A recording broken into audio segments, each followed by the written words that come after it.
Hey, welcome to Hanger Z Podcast, brought to you by Vertical Helicasts. In this two-part series, Mike Calhoun and I sit down with Andrew Edgerton, the Chief Pilot of the Fairfax County Police Department. The Fairfax County Police Department is the largest law enforcement agency in Virginia, serving a population of over 1.1 million residents across Fairfax County. Well, Fairfax County borders the Potomac River with Washington, D.C., which is directly across on the northern and eastern banks. Andrew discusses his experience flying in and around Washington, D.C., which is arguably the world's most restrictive airspace. Andrew also talks about his journey into aviation and law enforcement, as well as the role of CFIs in training the industry. During the discussion, we talk about the use of civilian pilots in law enforcement aviation and the recruitment and retention issues in the field. We discuss the importance of crew coordination. We also discuss Andrew's transition from being an ENG pilot to a law enforcement pilot. Lastly, Andrew provides an overview of the Fairfax County Police Department and the opportunities available within the agency. Thank you to our sponsors, Bell, Metro Aviation, and Shoutover. Welcome to the Hanger Z Podcast, brought to you by Vertical Helicasts. The Hanger Z Podcast is the first and only podcast dedicated to promoting and exploring the personnel and equipment behind the missions in public safety aviation. Join your host, Jon Gray, Jeff Ratkovich, and Jack Shanley. Still southbound, skidding to a stop. Stand by here. Looks like you're getting ready to bail. Heads up, guys, bailing. Okay, the guy, he's running through the house, jumping the fence, through the shotgun, through something out. Grabbing the shotgun. Don't go over that fence. Don't go over that fence. Grab the shotgun again. He is armed. Stay there. Hold your position. 4 on the stop. You're in custody. Good advising code 4 on the stop. I think one of the benefits that I see for a swarm pilot, you talked about some of your ability to change radio frequencies and do some of those things that make an effective crew, I guess, effective in a critical and dynamic incident. For a pursuit that's going through multiple jurisdictions in LA County and the LA Basin, some of those cities that you're going through are literally a mile long or 2 miles long. So the odds of you having to change frequencies at TFO is really high. So when you have a swarm pilot who understands what those jurisdictions look like and how to operate and navigate these different channels, helping the TFO is really helpful. Again, barring it, you don't get sucked in to the incident and you're not paying attention to what's happening.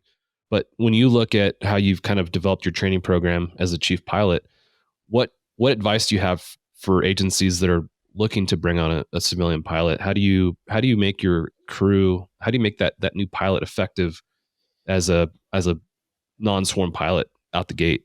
Interesting question there. I probably get a phone call 2 or 3 times a year of hey, our agency's looking at going the civilian route. You know, can you give me the positives and the negatives? So I you know, it's a question that's coming up more and more, and a lot of times I go right to cost, and I hate going there. I don't want to go there because that's a lot of times the questions that are coming. You know, a chief pilot will call me, and it's the bean counters that are asking him to go ask that question. I don't like going there on the cost, but to make them effective, when I train my newest pilot, you know, really younger gentleman, I think 1,800 hours total time.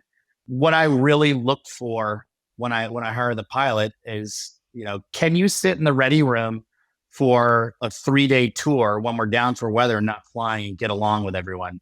If you can get along with everyone, I can teach you to fly this mission, and it's like I said, it's teaching you how to fly. With that, fly that camera. You know, I need you to be the guy. You know, you are the servant to the 2 folks on the left. If I can convey that and just get that, you know, I want you to be an independent thinker, but I want you need to do what those folks need to do. That's number one, and then build on the skills outside of that. You know, so once I get them in that mindset, then we kind of work into the off airport work.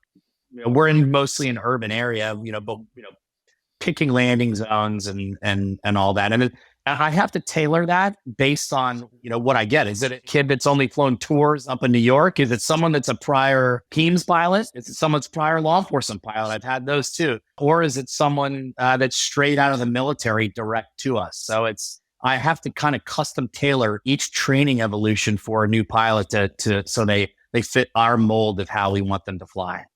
Are you guys implementing maybe like a 2-week ride along system with the patrol folks, or have you thought of doing something similar to that?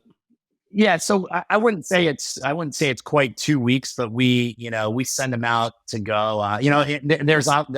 We have a handful of supplemental TFOs. So when I have my newest pilot come in, send him out to go. Hey, go ride with Joe for a little bit. He can talk to you about the helicopter unit, and that's why there's sort of less pressure. It's one-on-one in the patrol car with him. I'll have him go, ride with one of our K9 guys, So yeah, I wouldn't say it's kind of officially 2 weeks. We'll send them off to the range to go shoot, and I wanted to have some fun too, right? Hopefully, the person I've hired is going to be with me for a long time. We got plenty of time to go learn and read SOPs. Let's go have some fun. I want you, and go ride around. But yeah, I like that.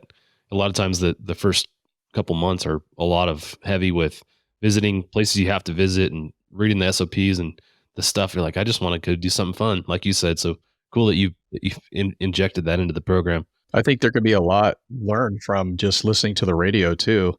If a guy that's never been a cop and you have your TFOs who did that job before, in between flights, it's like, okay, what are they going to right now? Oh, this is a burglary in progress, and this is what the cops are thinking. This is where he wants to know where his threats are coming from. Is there a forced entry? Where is that entry? And things like that. And then it's like, oh, okay, you kind of like learn from like taking a master class, from someone else, in a calm, controlled environment, or what's that penal code section mean? What are they going to? And explain what it is. You probably absorb a lot over the years just from kind of doing that. And, what's that call? What are they doing? Why are they doing it like that? And so forth. So you probably learn a lot just from doing that. When I was cut loose, I was flying missions. I didn't know what the difference between a burglary and a robbery was. I mean, that's the truth. And one of the things we've done, you talk about the radio. So all the pilots, we know, we're issued a handheld radio, and that didn't happen until I was 5 years on. And so my newest pilot has his handheld radio. I said, take that home and listen to it, and specifically listen for our call sign up there, and hear what we're doing on your days off.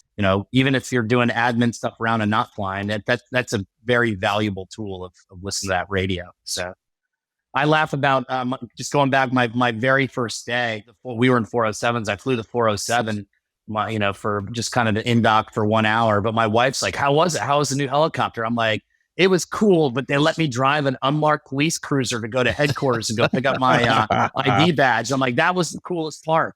So. That's funny. There's the power. Yeah. Right. Oh, it's a great point you bring up about radio, because understanding the radios it takes a long time to kind of, at least it took me a long time to develop an ear, to hear your call sign, to understand what's going on in and around the area you're working. So that's a definitely developed skill, and it's perishable too if you don't keep up on it. I went for a ride along with my old agency recently, and I remember listening to the radio. I'm like, man, I used to be really good at being quiet when I need to be quiet and whatnot. And here I am just, ramming through the whole conversation, not paying attention to the radio. So it definitely it's a learned skill. You talk about funny, this happened actually prior to me being in aviation, but when I got to aviation, they talked about, when you go to lunch, make sure if you set your HT on the table that you remember to take it with you, because if you leave it behind, everybody's going to know about it. So one of our pilots had gone to lunch, left the HT on the counter.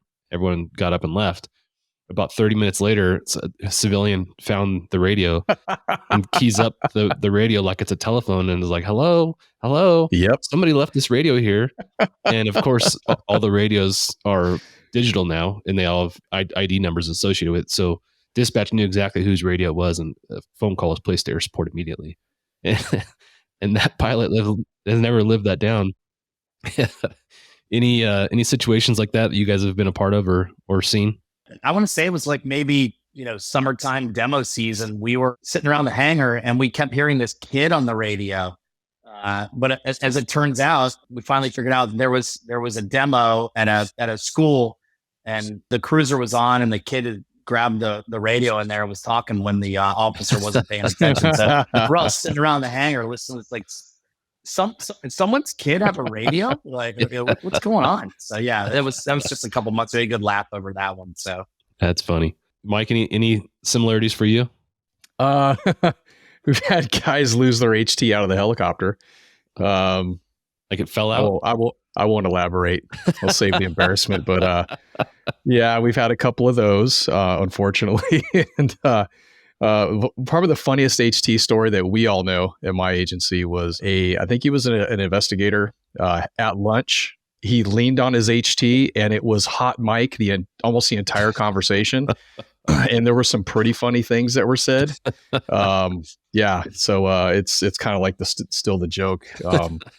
Everybody's toning him out. Dispatch is trying to tone him out. And he's having a pretty interesting conversation with his partners at a lunch that went all over that station's air. It was funny.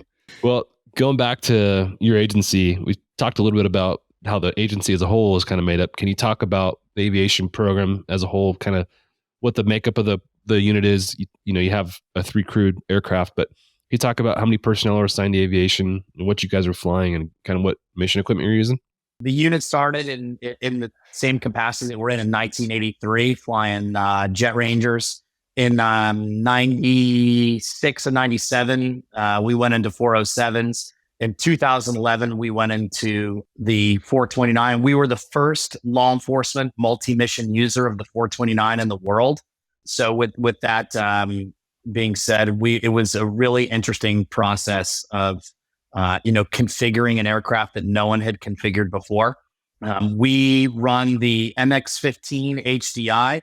I just brought an aircraft home. We have two aircraft, two identical aircraft. Well, they're not identical right now, because I just brought an aircraft back from 5,000 hour overhaul where we, did transmission, tail rotor gearbox, all the rotating components that were due for overhaul. But we also did some mission upgrades. So we upgraded our mission mapping to the Churchill ARS 750 and the Traca TLX. We've been a Traca user.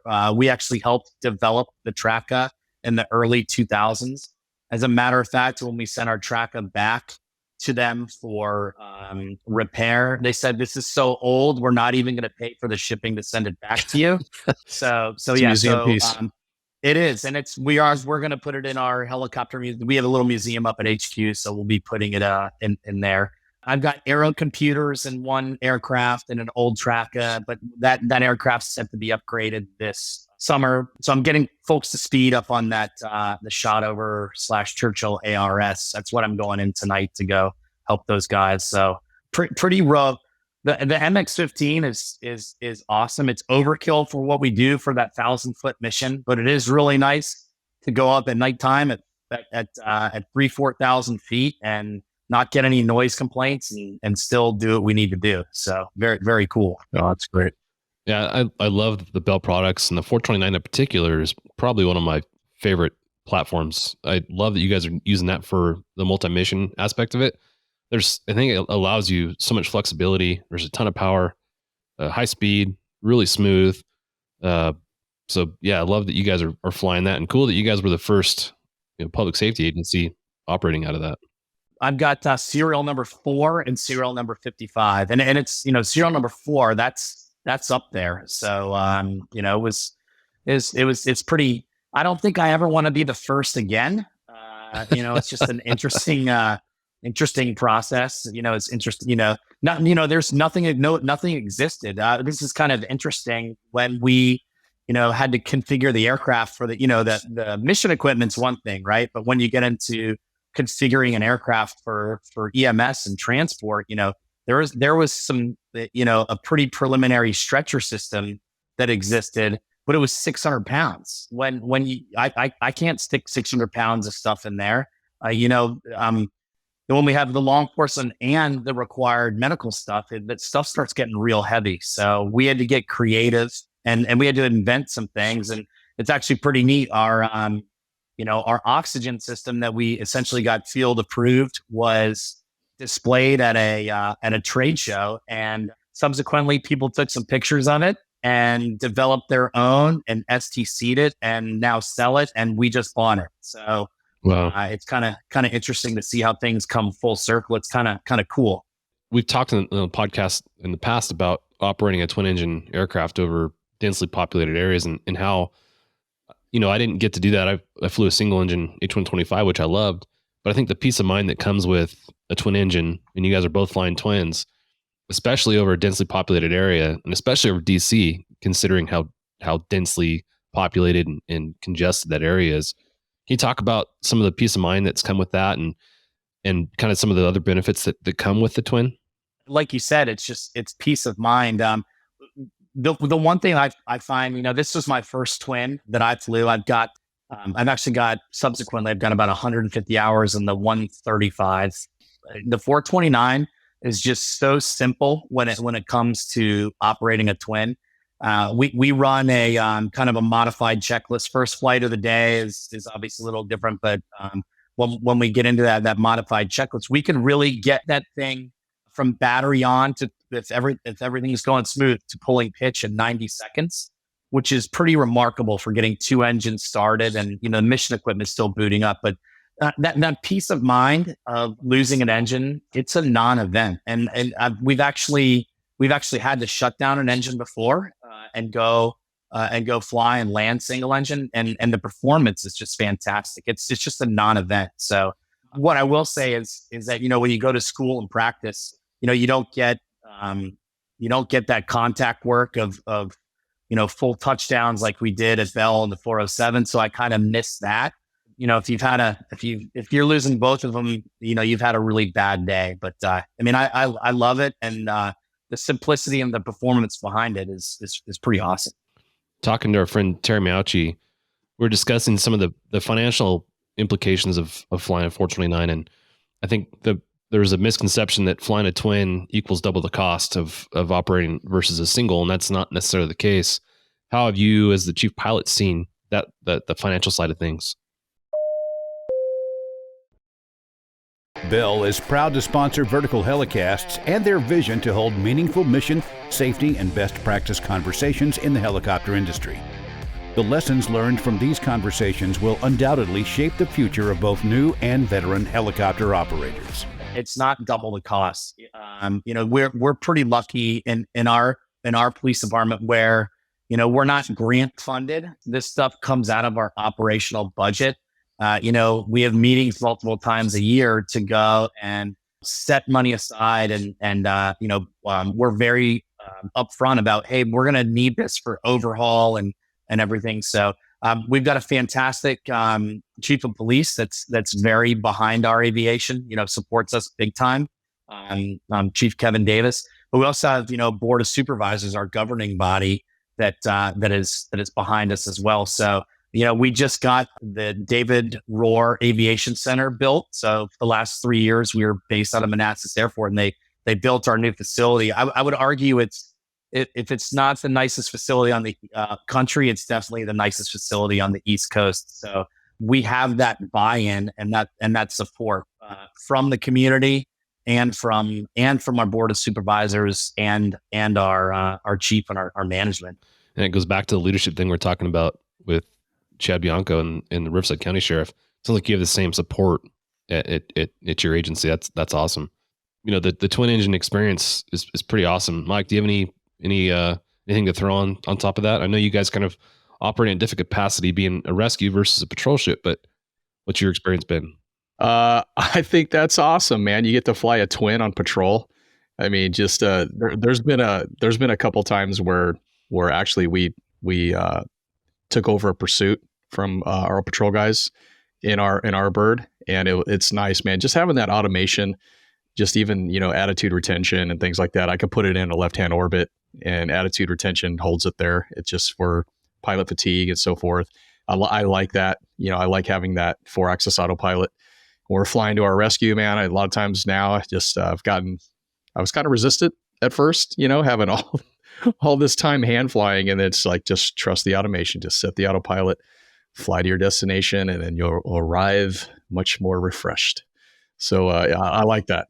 I like that, the automation, and the twin engine thing is great.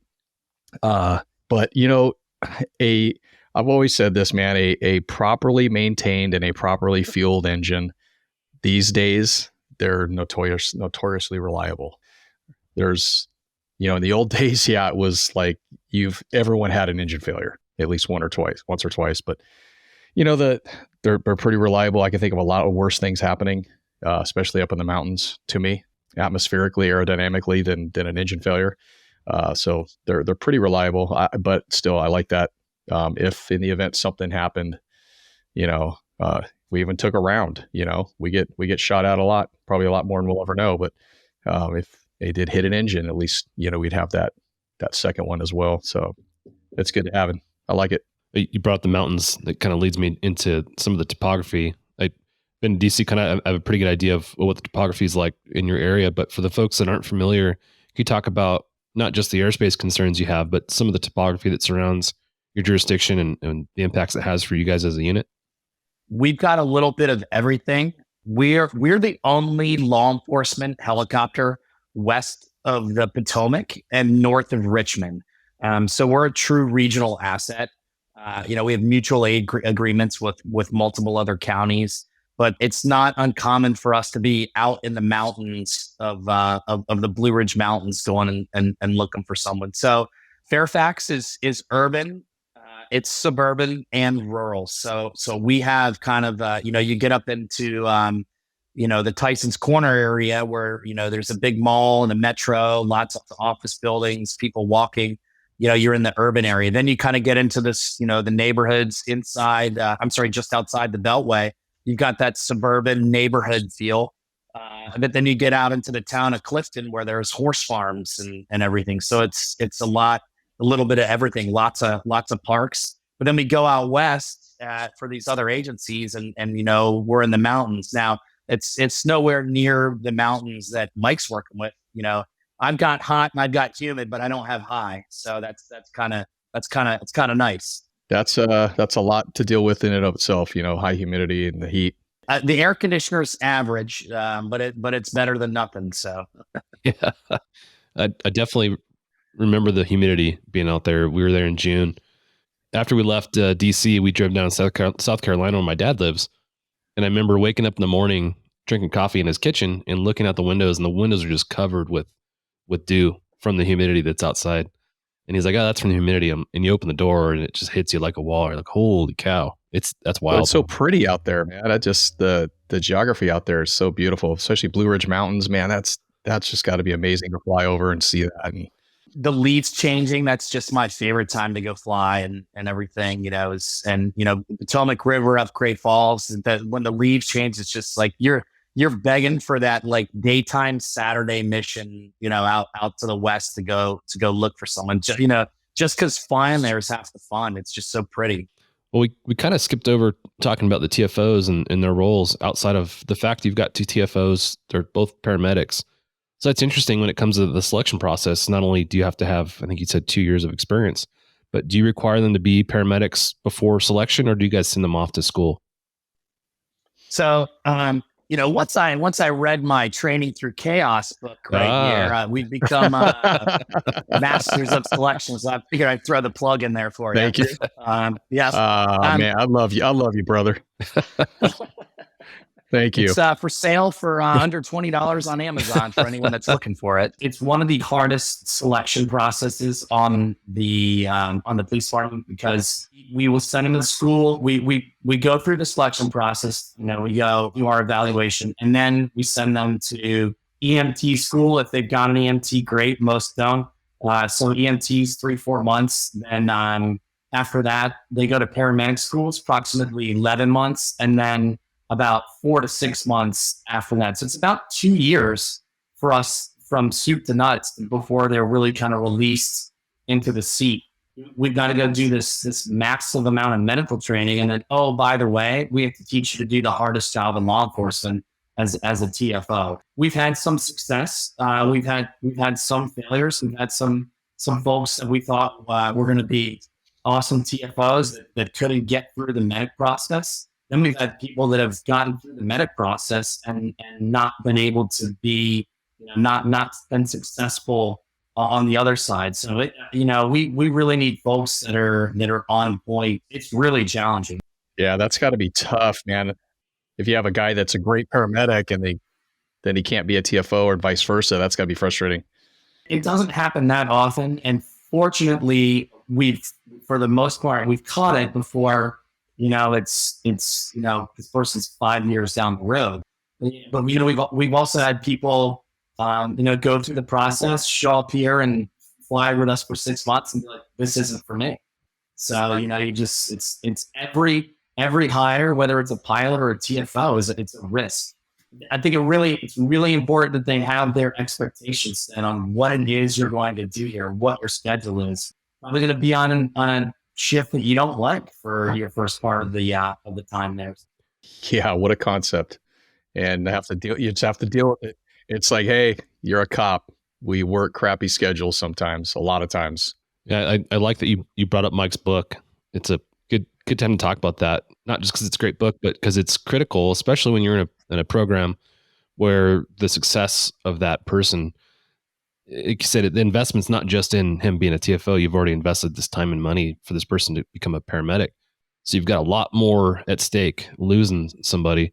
So looking and leaning on the resource that you have with Mike's book is huge. And I do think when you look at how CFIs learn to teach, what Mike you bring up in that book is critical, and looking at it the same way when it comes to instructing your TFOs and getting them up to speed. Andrew, have you seen your TFO and TFO trainers kind of implement some of those things that Mike talks about? And has that been effective in your training? The interesting thing is that, like our TFOs will never be pilots, but we try to make them aviators, right? We want them to understand aviation. But one of the advantages of the civilian pilot is that, we've been doing aviation for a long time. So we try to carry that over to them and by the way, the fundamentals of instructing. This is how you teach. That you kind of learn as a CFI. It's kind of different than being a field training instructor. When you're fresh out of the academy, and you're learning from your FTI. So the pilots actually kind of over the years have, hey, maybe this is a better way of teaching. And recognizing the signs of whence. We were training a gentleman that ultimately didn't make it through the program, but he got into, I would teach my TFLs, like, there's a little concept called resignation. And when we keep driving him down this road and expect performance from it, and he's shut down, he's gone, and you're never going to get him back. And now we're just burning jet fuel. Let's go home. So we've kind of pushed that along and helped our TFOs. We're involved in the training process of the TFOs, kind of more along the lines of just flying the helicopter, but being that we're all together in the crew, it's in everyone's vested interest to contribute. Mike, for folks that are maybe listening for one of the first times and they're not familiar with your book, can you talk about what the book's about and some of the motivations behind your decision to write the book? It started off as a PowerPoint request from one of my coworkers. We were kind of going through a patch of trainees that came through that weren't quite making it. And so one of the things that he hadn't done, and a lot of agencies don't, is let's teach our TFO instructors how to be better instructors and teach them how people learn. The overarching theme of the book is this: the definition of learning is a change in behavior as the result of experience. Now, you as an instructor have an overwhelming influence in that experience with your student.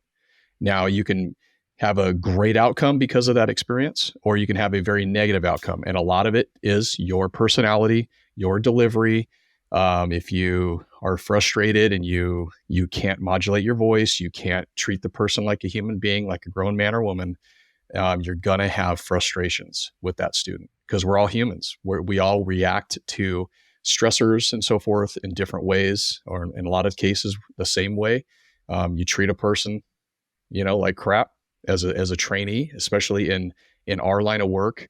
That's they already went through that, learning on FTO, man, when they were in the academy, when they're on the street. You treat them like grown men and women, and it will help enhance or at least stack the deck in your favor to have to mitigate the chances of this person not making it.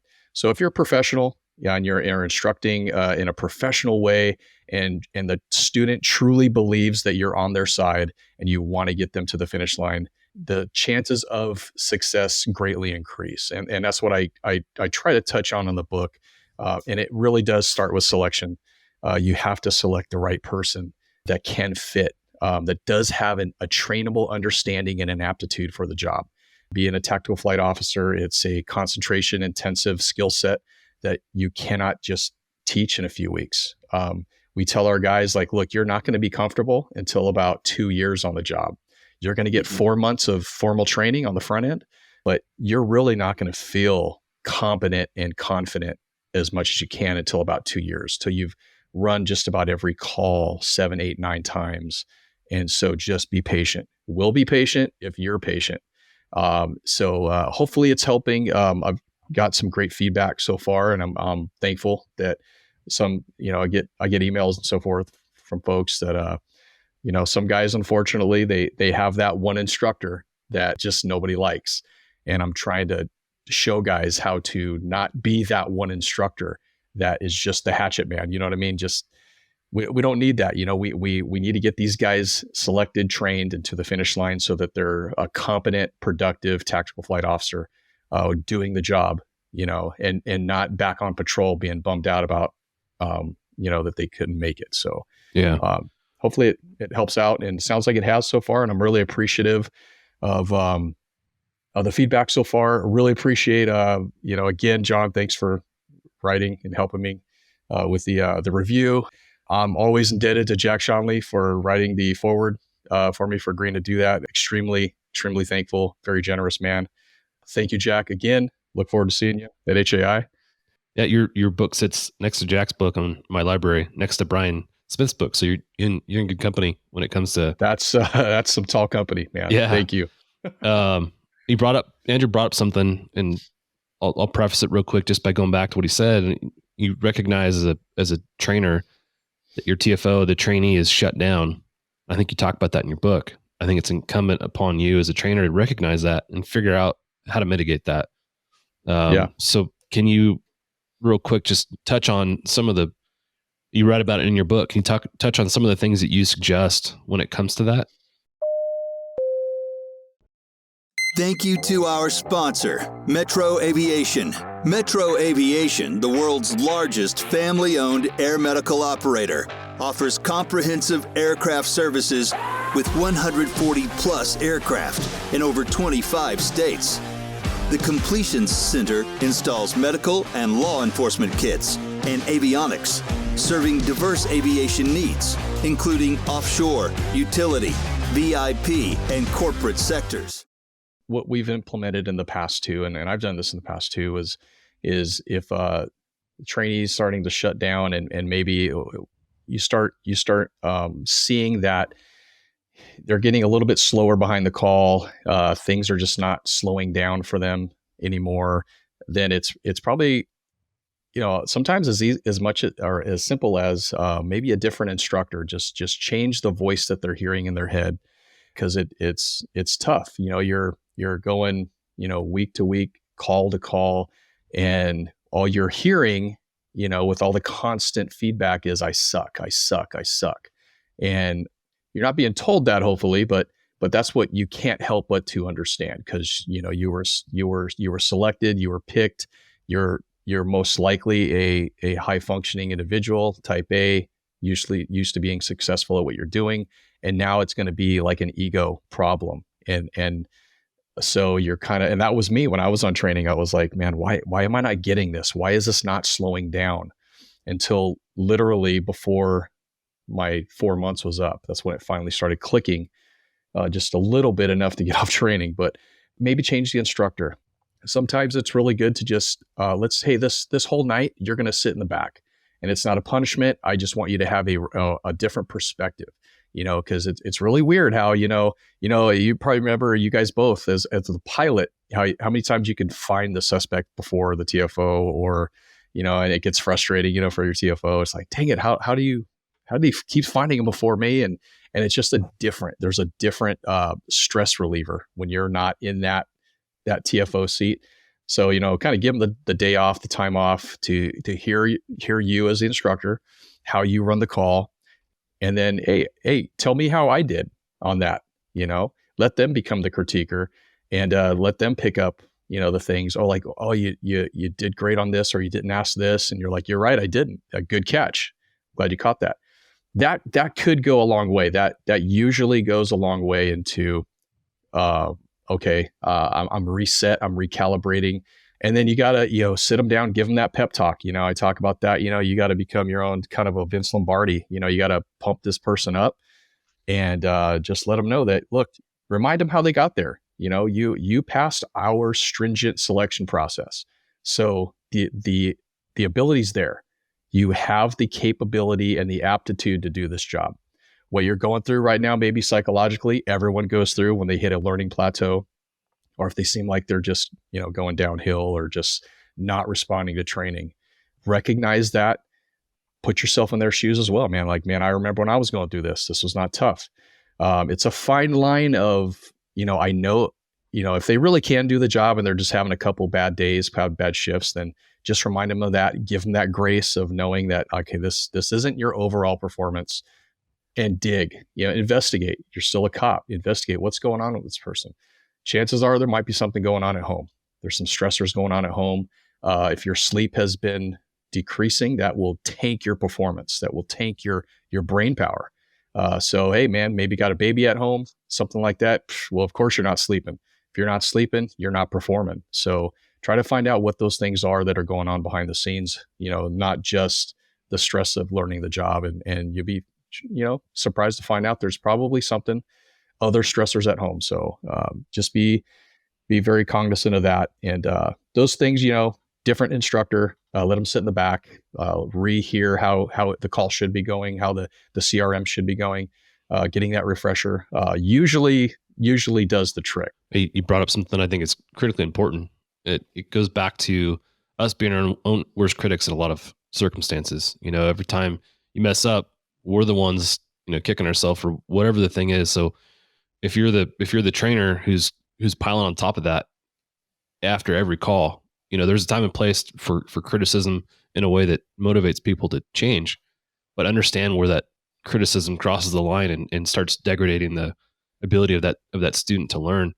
And you brought up something I agree with you. When I look back in my early days as a TFO, I remember thinking like, man, I suck at this. And I hadn't felt that feeling since I was a brand new police officer in FTO training. And, you go through all these different assignments and excel in your career, and you get to aviation. And in my mind, going to aviation, I was going to get in a helicopter and go right around and it was going to be easy. It was the opposite of that, right?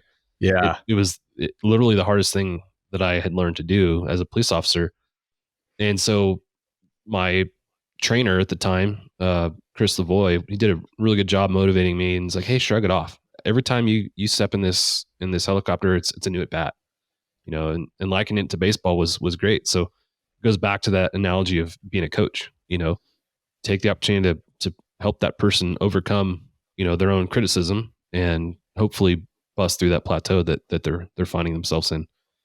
Andrew, being that you guys are training, again, not just TFOs, but paramedics, you kind of have this on two fronts. What have you seen as far as your training, and how do you guys combat that? We kind of split it up into two different things, right? We focus on, you come out of paramedic school and then we give our folks, hey, guess what? Take a break from all that medical stuff you just learned. And now you're going to go focus and you're going to become a TFO. You're going to be the tactical flight officer. Their name tags say TFO/paramedic. You're going to go do the number one thing on your name tag right now. So we spend a hardcore amount of time on that. And then we just kind of push, then we started bringing the medical back into it. So realistically, our folks are more TFOs that we do more, police support missions than we do medevac missions.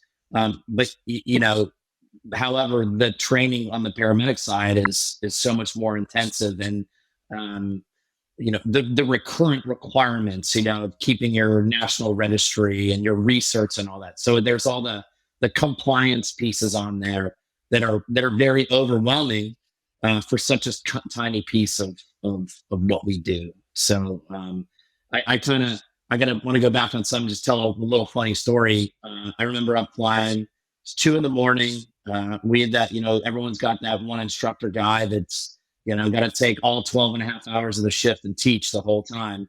And this dude was up in the front with me. He was wrecked. He was absolutely exhausted. And at the time, our Becker intercom mixer boxes, you could hit the isolate button and it isolated the front from the back. Now it just isolates the pilot. So we're flying around. It's 2 a.m. This kid's tired. And all right, what school is that down there? I quickly pressed the isolate button. I said, I'm going to give you all the answers of these things. Just give it to me. He can't hear us right now. I said, that's the answer. That school's is Oakton High School. And then I took the finger off. And anyways, after about the 7th one that he got correct, he said, all right, we can go back to the base. So, and that flight officer and I still tell that story about, man, I was done up there. He and I forever laugh about that opportunity. But yes, you can't take 12 and a half hours to train the whole time. Like, you got to take breaks and you got to recognize when they're done. So it's kind of a little funny thing there. Your ability to absorb that information diminishes quick. In the beginning, it's like drinking from a fire hose, and I think you forget because, as a TFO or as a pilot, you've been doing that for long enough to where it all seems secondary or second nature now. You've got to remember that the person sitting in that seat as a new person, this is all brand new.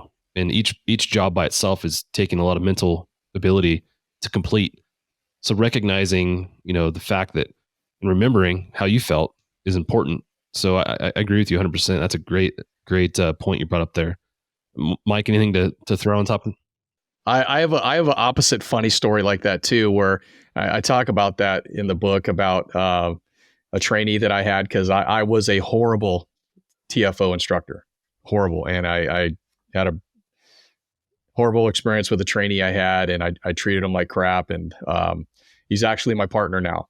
And he's an amazing search and rescue pilot. He's stuck with it, thankfully. But I was the same. I was opposite. I would teach what are the major, like there's an intersection in a particular city, and I'd say, what's at Paris and Iris? You can see it at nighttime from far away. It's a Home Depot. You can see that nice orange marquee from several miles away. And he was shutting down on me, and he would intentionally tell me Walmart. I'm like, no, man, it's not Walmart. How many times we got to go through this, man? You're not getting it. And he later told me, he's like, I was telling you the wrong answer on purpose, man. I was so done with you. I was so pissed. And I was just like, and he did. He was just shut down in that front seat, man, arms folded. And like, I can't stand this prick. And that was all on me. That was thankfully he was sent to a different training officer who happened to be the chief pilot at the time, who was a CFI and knew how to teach, and thankfully got him across the finish line. And, next thing I hear, he's taking flight lessons, and I'm like, what? Oh, that's cool, man. He's not only staying, but he's investing and going forward. And he's turned out to be an amazing asset. You know who you are, Manny. Love you, bro. So, so I could have ruined that. He could have just left and we would have lost a tremendous asset, but it didn't turn out that way. Thankfully, someone with more maturity than me at the time, recognized that, fixed the situation, yanked him away from me, and rehabilitated him, so to speak, in some remedial training. So that brings up a whole other topic of, having that one guy in the unit that's just, nobody can seem to pass training. And it's like, oh, well, the common denominator is you, bro, and we all know who you are. So maybe we just pull that guy off the training line, and bench him for a while, take him out of the mix. And that usually can fix the problem as well. Yeah, those situations are tough. And again, I think it goes back to what you talk about, the selection process. And a lot of times those people stand out in the selection process in hindsight, like, oh man, how'd this person even get through, but those are the folks that you end up not wanting to put people in training with and don't want to fly with. And it just creates a challenging environment, so. Andrew, I'm curious to know, like, what do you guys have? Like, do you guys have like a formal training syllabus for your TFO? And what are your remediation steps or considerations that you guys have taken? Do you have any examples in the past of a trainee that, maybe just needed a few more weeks and boom, he made it? Or, those painful conversations you have to have sometimes with, hey man, you're just not cutting it. How do you guys do that? Yeah, we've done everything from a couple more weeks, and a lot of times that works. We've had a couple things of let's move you over to someone else. One thing that we finally changed, because it was our TFOs were assigned on a permanent shift, and some of all of our trainers were at night. Time out. Why are we training these TFOs this job at night? This is nuts. Well, they need to be, 6 months during the day. It's just such a different environment. So we fixed that. So that's definitely helped a lot. And we try to get them, if they're going to go to a night shift, then we try to get them at least operational for a couple months in the day on their assigned shift, and then move them to their permanent shift on nights. And every now and then it comes up. So we recognize that. We've moved people to, like I said, we've moved trainers. I do remember one time that, during the monthly meeting, we just kind of, hey, supervisors, can y'all leave the room? And I was the safety officer at the time and said, hey dude, we don't think you're really, cut out for this, and had to have the hard conversation with them. I think at the end of the day, you not only do your crew a service by having that conversation, if the person ends up leaving, but you're not doing that person a service as well. And some folks, they find themselves in a position where, for whatever the reason might be, they just may not be cut out to be in aviation. Whereas if they go back to the field operations, their career is going to excel, because like Mike brought up, most of the people that are putting in for these assignments are high achievers that have done really well and have proven that they're more than capable of excelling in law enforcement. So, I think it's a huge service to those people. Something that really sticks with me in Mike's book is the good guy syndrome. He's a, last guy I was talking about, was we kind of giving a pass on. He's a good dude. He's a good dude. We all know him. He's a good dude. We like him. Everyone says he's a good dude. And that's tough. It's really tough. Thank you to our sponsor, Shotover. Shotover Systems is the leading developer and manufacturer of high-performance gyro-stabilized cameras with advanced real-time AR mapping and mission management, all backed by unparalleled custom training and support. Now offering the M2 multi-sensor system, sole 6-axis EO/IR platform with 4K Ultra HD color and infrared technology. Ideal for law enforcement and defense. Offered with real-time AR overlays to quickly identify streets, weather, and traffic. Automated license plate recognition, 24-megapixel digital photographs, and automated steering and tracking. It's an officer safety issue, hands down. If a person cannot do the job at the end of the day, when you've got nighttime and you've got 4 guys that foot bailed out at the end of a pursuit, and that's where it's amazing. You guys have 3 in the aircraft that can handle those, the 3 and 4 that foot bail different directions. Because man, that's a handful, even just for 2 in the aircraft, and just keeping those guys, keeping track of those guys. So it's absolutely officer safety. If the person just is not a extrovert who can take charge and see through all of the clutter and the chaos and take charge and tell guys on the ground what they need to do to save their lives, then it's an officer safety issue. You have to be that person that can speak up and recognize those threats and call out those threats, and don't be ashamed or afraid. There's a little bit of that, hey man, I don't want to step on this guy's call. It's their call. And it's like, no, man, this is your call. You're the overhead play caller overhead, and just, you have a very unique vantage point, and own that, and they'll thank you in the end for it. And if it comes, there's been those times where you seem like a jerk on the radio, because you have to be sometimes. And then you call them afterward. You call the station, get up on their CAD, see what their cell phone is, and talk to them afterward. And we've done that too. Like, hey man, we got a little heated up there, but you guys weren't listening. You weren't posting up where I was telling you to stop. And you could see our frustration. And I could hear your frustration. And so a lot of times that alleviates a lot of that. Hey bro, I appreciate it, man. Thanks. Yeah. I'm like, you guys, you don't see what we're seeing. We see a lot more than you guys see down there. So just trust us when we tell you, we're putting you in a spot that's most advantageous and so forth. So, and you can remedy that and fix it and rehabilitate it later with a phone call, and hopefully everything's swell after that. You guys can move on from it.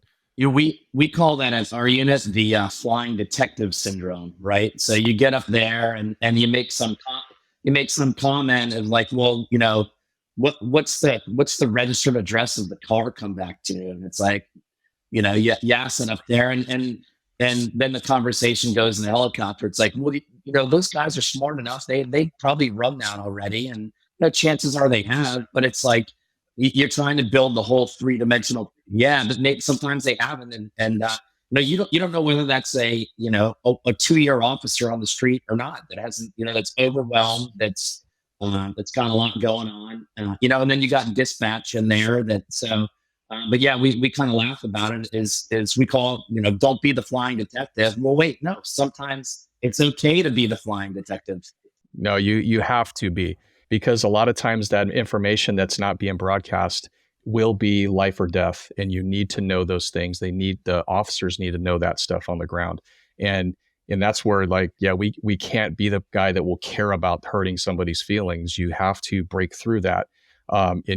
Because a lot of times it's, if they're not putting especially very pertinent information, that's why we as tactical flight officers, as an air crew, pilot, TFO, we're auditing all that information that we're receiving as well. And we have to be able to know what we're not hearing and to know what we maybe is extraneous, but we have to catch those things. Sometimes it's as simple as the direction of travel wasn't broadcast. I mean, like, come on, guys, we got to know, because sometimes we're right over the call and it goes out and we're going to go real time. And it's like, okay, well, which way do they go? We're right here. That'd be, great to know.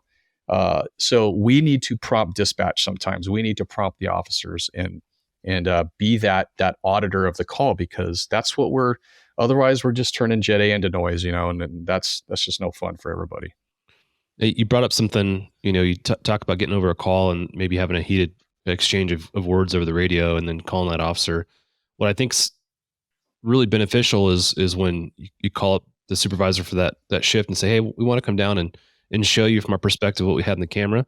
And then you can debrief that in person. And then you can also make it a training situation and environment where you can show the guys, and they may not understand what we're looking at, and they may not understand how we view things.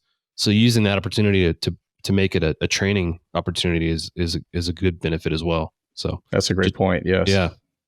Love that side of the camera systems. Because before everything was recorded, all you could do is talk about it. But now that camera systems are so prevalent, the recordings are so reliable, it's easy just to break that out and go talk about that. So yeah, turn into a really interesting conversation about training. And that's what I love about the podcast. You go down some rabbit holes and things that weren't necessarily planned. So thank you guys for kind of detouring there for a little bit to talk about that. Last couple things that I want to touch on, Andrew, this will be for you as far as advice for those that are just starting their aviation career. You had a both civilian and law enforcement experience. For the person who's just starting as a civilian pilot, what's some advice you'd give to someone in that position? It's starting as a civilian pilot in a law enforcement job. No, just somebody who wants to start. Make sure your bankroll is pretty legit right now, right? We all know how expensive flight training is, but be humble. You never know who you're going to meet. I find aviation's really interesting. It's either has the absolute best of the best people or the absolute worst people on the planet. There's no middle ground. Yeah. Fortunately, about 99% of them are the greatest people on the planet, and there's only 1%. We always know that one person. It's like, eesh, but I'm very fortunate to have met some fantastic people.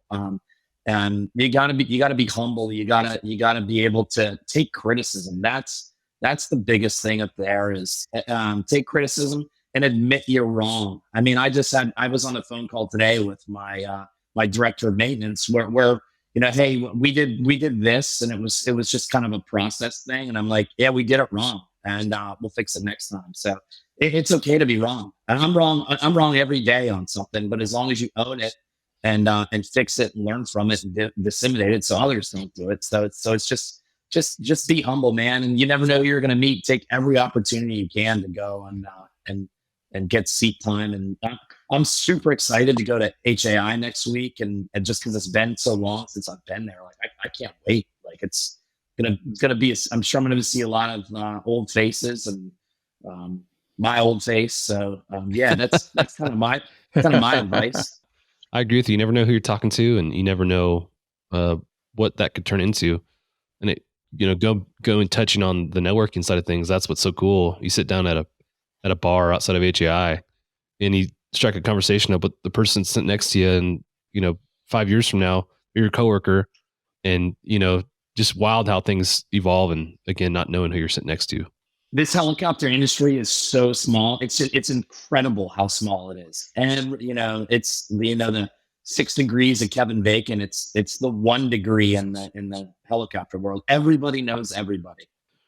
Now, the last thing I'd like to ask is for folks that are currently civilian pilots who want to get into law enforcement aviation, what advice do you have for them as far as preparation and making the move into law enforcement aviation?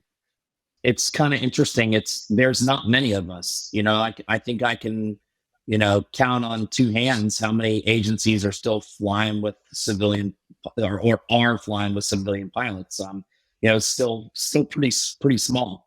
Again, I'll go back to being that humble thing. And it's amazing to me how many people come into interviews and have done no preparation. My first question is, and I'm giving away from the next go round, is tell me what you know about the Fairfax County Police Helicopter Division. You'd be amazed at what we get on that. From nothing to someone that's actually just gone to Google search. And, that's what I want. I want at least something. I even want that, hey, I stopped by, I called and I learned that. So again, learning the mission. I had folks that on our interview process, 5,000-6,000 hour folks have been flying for 20 years. And then I had 12 and 1,500 hour pilots that have been flying for 5.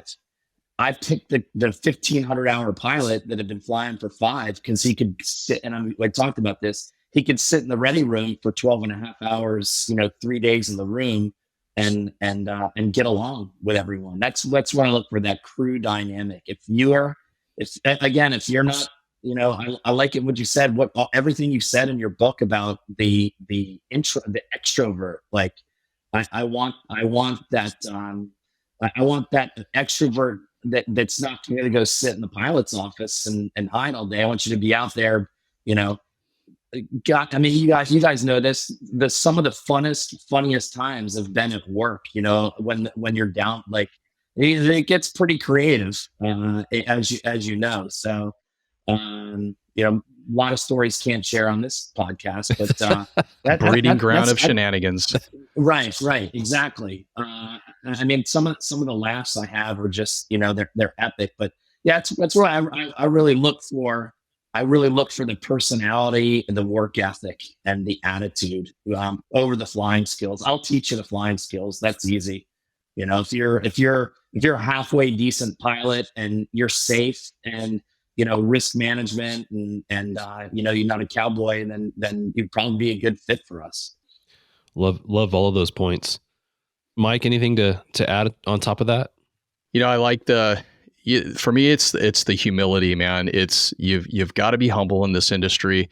And I think of this story that a buddy of mine told me. I used to fly for this billionaire guy in private VIP, and when he was buying his helicopter, he went to the NBAA thing there in Vegas, National Business Aircraft Owners, I think, or something like that. So you got a lot of high money people there. And so he was shopping for a nice twin helicopter, and he went to the first one he saw, and him and his chief pilot. And so the chief pilot kind of did the talking, and he said, yeah, we just flew in on our jet, for here. And this sales rep says, oh yeah, yeah, everybody flew in on their jet here. So the owner, the principal, he went, oh, hey, let's go look at this other helicopter over here. And he ended up buying that helicopter. And just that one interaction of that arrogance, it cost that guy a sale. And so you just never know who you're talking to exactly. And it's, that unit dynamic and that unit cohesion is so important. Selecting that person that you're going to marry them for the rest of their career. And if not, then it can become a very painful and long process to get rid of that person when they become so toxic or not quite as good as they maybe were on training. Sometimes guys can fake it enough and they get off training, and then it's like, oh, this is the real person. Oh my gosh, man, who is this guy? He's a slug. He's lazy. His performance has taken a nosedive because he just did enough, and so you can't always predict that one, but you try to mitigate it as best as you can by and that's kind of the going thing a lot lately is trying to, companies in general, just trying to find that person that with a good work ethic, that's had some experience, that doesn't come to the table with a ton of demands in an interview. I mean, are you kidding me? I'm hearing horror stories. My wife's in the civilian sector in technology, and she tells me these stories of these candidates that'll come in, or these coworkers that, just like, man, this is more drama than Shakespeare, man. How did this person get hired? Jeez, man. So it's almost like it's I don't want to be that guy, but it's like a younger generation thing maybe, and not always, but it seems to be more prevalent lately. But you got to have a good work ethic, man, especially in this thick skin, I would add too. If you can't take a joke, man, you guys know, it's just, you sense blood in the water, man. And it's just like, that's the worst thing. Just take it. Show no weakness. We have an awesome job, what all of us do. It's a blessing. It's amazing what we get to do, what we get paid to do. We get paid to take bad people off the street and save people's lives, sometimes in the same shift. And I love that, what we get to do, man. It's the greatest job in the world. Sometimes you do it on the same mission. That's what's, crazy. I go law enforcement, and then we go right into a medevac. So yeah, it's awesome. I mean, how lucky are we? I'm the luckiest guy on the planet. Yeah, absolutely. I know. And I'll just wrap up just by saying, Andrew, congratulations on the award. That's a big deal. It's a major award, as Jeff Ratkovich would say. A little plug there for a major Christmas story. Major award. It's a major award. So miss you, Jeff. How you doing, man? So yeah, congratulations, Andrew. Great meeting you. I look forward to seeing you again at HAI, and just keep up the really good work there. I know, those aren't just given away to anybody. So I really appreciate what you've done for your section, for your guys there, and for the industry as well. Thank you so much for what you do there in Virginia, man. It's a big job, and you're doing it well. So thank you so much. No, I really, really appreciate it. There's, I stand on the shoulders of giants of the guys and girls that I work with. I've got 6 fabulous pilots, every single one of them. Mike, Garrett, Matt, Andrew, Dalton, Mike. You guys they're the best. My 12 TFOs. I couldn't be here and do my job and be successful without those guys. I owe everything to those guys and girls. So I'm so appreciative of all their efforts. Their times away from their families. They're working Christmas. They're missing their kids' games. So I'm really humbled to be here, and they just must not have put many people in for the award this year. I think so that's why I got it. So. No, you earned it. I'm sure of it. Yes. I just want to echo what Mike said. Congratulate you again. You weren't given the award, you earned it. And you talk about the success of your program. It doesn't happen by accident. The culture that you're creating at your agency is what is making the success possible. And that's all, that's all again, not by accident. So well done, sir. Thank you for the influence you've had, not just with your own agency, but industry wide. And look forward to seeing you at HAI, and look forward to having some beers in hand. That sounds good, gentlemen. I'll see you guys next week. All right. Yeah. Catch you guys Andrew, later. take care. Cheers. Thanks, guys. This is the end of our conversation with Andrew Edgerton, the Chief Pilot for Fairfax County Police. Stand by for a message after a word from our sponsors. Thank you to our sponsor, Shotover. Shotover Systems is the leading developer and manufacturer of high-performance gyro-stabilized cameras with advanced real-time AR mapping and mission management, all backed by unparalleled custom training and support. Now offering the M2 multi-sensor system, sole 6-axis EO-IR platform with 4K Ultra HD color and infrared technology. Ideal for law enforcement and defense. Offered with real-time AR overlays to quickly identify streets, weather, and traffic. Automated license plate recognition, 24-megapixel digital photographs, and automated steering and tracking. Thank you to our sponsor, Metro Aviation. Metro Aviation, the world's largest family-owned air medical operator, offers comprehensive aircraft services with 140-plus aircraft in over 25 states. The Completions Center installs medical and law enforcement kits and avionics, serving diverse aviation needs, including offshore, utility, VIP, and corporate sectors. Bell is proud to sponsor Vertical Helicasts and their vision to hold meaningful mission, safety, and best practice conversations in the helicopter industry. The lessons learned from these conversations will undoubtedly shape the future of both new and veteran helicopter operators. Thank you for supporting the sponsors who make these conversations possible. I wanted to plug an upcoming episode of the Hangar Z podcast that was recorded in conjunction with the Vertical MRO podcast. This special two-part series we recorded with Chris Stone and her working dog that many of you met at HAI this year, Canine Torque. We also had the privilege of talking to the Huey Vets crew. The Huey Helicopter Association dedicates itself to several important causes. Firstly, they aim to ensure the rich history of the Huey helicopter is not forgotten. Secondly, the association honors the veterans of the 135th Assault Helicopter Company and all those who served in Vietnam. Finally, they provide support to veterans struggling with PTSD and other invisible wounds of war. You won't want to miss this unforgettable two-part series of the Hangar Z and Vertical MRO podcast. Time to close up the hangar. Thanks for joining us on the Hangar Z podcast, brought to you by Vertical Helicasts.